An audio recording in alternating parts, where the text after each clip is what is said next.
Welcome to the next episode of the Dark Web Deacon. Before we begin, be sure to smash that subscribe button, click the bell to turn on notifications. New videos are published every Monday and Thursday, and as always, be sure to like and provide comments. In this episode, we're going to talk about wearable devices, which really are a fantastic piece of technology. Being able to track how often you moved, how well you sleep, and a host of other personal and health-related or fitness-related information is really a great advantage for a lot of consumers out there. The industry analysts forecast a little over 240 million wearable devices will be shipped in 2021. Wearable spending forecasts are set to increase by 27% in 2020, according to a recent article from TechCrunch. But the question is, are they safe? And if you want to skip the rest of this video, here's the 30-second version. Basically, in order to secure these wearable devices, you need to really look at 5 things, potentially. One is check the default settings of the app or device. 2 is look at the privacy settings in multiple locations, meaning not just the device, but also the web portal that it's usually connected to. 3 is turn off location tracking, which often can defeat the purpose of a lot of these devices. But you need to be aware of maybe when you're using it, where you're using it, and how often you have on your turn on tracking of locations. Also, experts say study the privacy policy, but we're not going to really do that, so let's just say that's probably a non-starter. And then just be vigilant protecting your personal information. Just like anything else, think about what you're putting into these devices and when. So that was the 30-second overview. Now, diving into some of the details. Why is this something that we actually should be concerned with? Where's the evidence? Well, a recent newsworthy example of this being an issue happened recently with the US military. So a fitness tracking app, Strava, revealed the location of sensitive military sites because service people were using this a lot. It was very popular among American soldiers.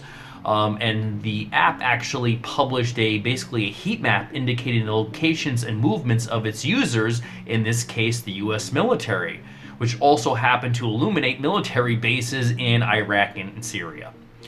So information collected by such services can include everything from personal health metrics like heart rate, steps taken, but also your location, calendar, and the context in your smartphone. So you really need to be understanding of what you're wearing and all the types of information that you're actually potentially sharing.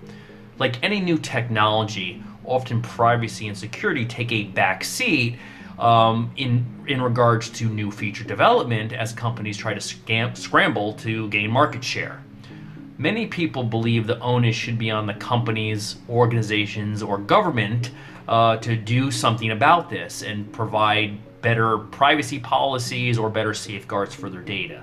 But the reality is it always ends up back on the consumer almost 9 times out of 10, especially during any type of emerging technology like wearable technology. So what can we do to protect ourselves? Well, security experts do have a few suggestions. It's the first 5 I mentioned. We'll go into a little detail in each of them. So first is check the default settings on an app or on the device. When you get a new fitness tracking device, it's tempting to kind of just ignore that. It's usually pretty cool. You want to try it out immediately, but that can often be kind of a dangerous habit to get into. You should assume the default settings on any app or device are not there to protect you. They're there basically to maximize data collection, which could be helpful, but also could be used by the company that's providing the service to potentially monetize. If you already have set up your device, take some time to go back and check whether the service is collecting or sharing your stats and locations.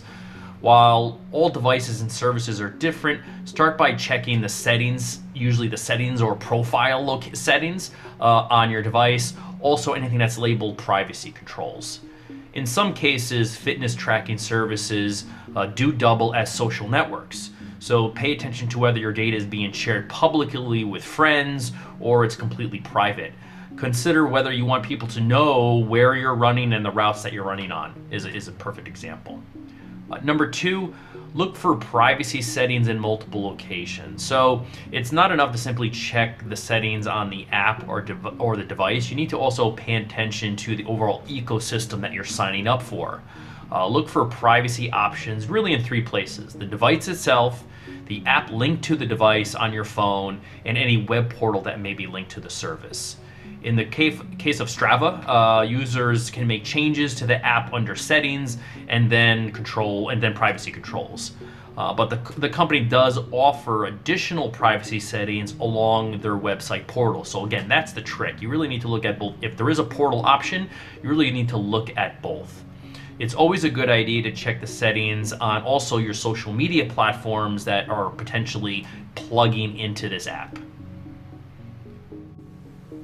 Next up is number 3. So turn off location tracking, which can be a little bit of a draconian step to take, depending on the type of wearable device you're using. Obviously, any type of running device, you're probably trying to track miles and where you've been and routes you've used. So this maybe isn't a viable option, but I do want to touch on why it is important. So most wearable devices are tied to an app on your smartphone. The easiest way to protect yourself may be to simply turn off geo-tracking, but as I said earlier, that often can really defeat some of the main features. So if you want to use it for some services, many smartphones do give you the option to turn on location services for specific apps only. So just make sure location services isn't on globally on your phone for sure. The biggest issue generally with wearables and location is that precise location information is very sensitive if enough of it is gathered and gained over time. So think about you potentially obviously having this on for steps at your work or a specific route you run every day that's probably close to your house. So anyone who gains this is able to get hold of this information probably will be able to look at those trends and figure out have a pretty good idea of where you live and where you work. So that's the caveat there, and that's really kind of the issue. The fourth one that is often mentioned is study the privacy policy. Unless someone is really hardcore about knowing the in and outs and is kind of a hyper privacy expert, no one's going to do this. So privacy experts saying read the privacy policy and look at all the details. The average consumer is not going to do this. So again, this really isn't an option. I think if you do 1, 2, and 3, you're probably in good shape. And then the 5th one is just stay vigilant protecting your personal information. So assume whatever data you store on these devices has a chance of being compromised. The long-term concern is that this personal information doesn't necessarily get resold for marketing purposes by companies, but that it's part of a breach and gets sold on the dark web. And that data will be resold year after year, again and again, potentially. So is the data you put in these devices something you feel okay about being publicly available? That would be the first question I would ask. And then maybe even more of the more practical question is, if this data is compromised, will it impact my financial health? And if the answer is yes, then definitely be very concerned about that type of information that you are supplying.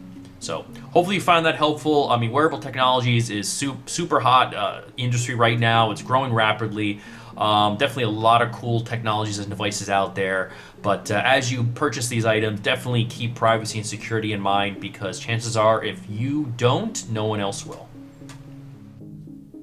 Thanks for watching, and as always, please like, subscribe, and provide comments, and turn on notifications by clicking the bell in order to check out future videos published twice a week.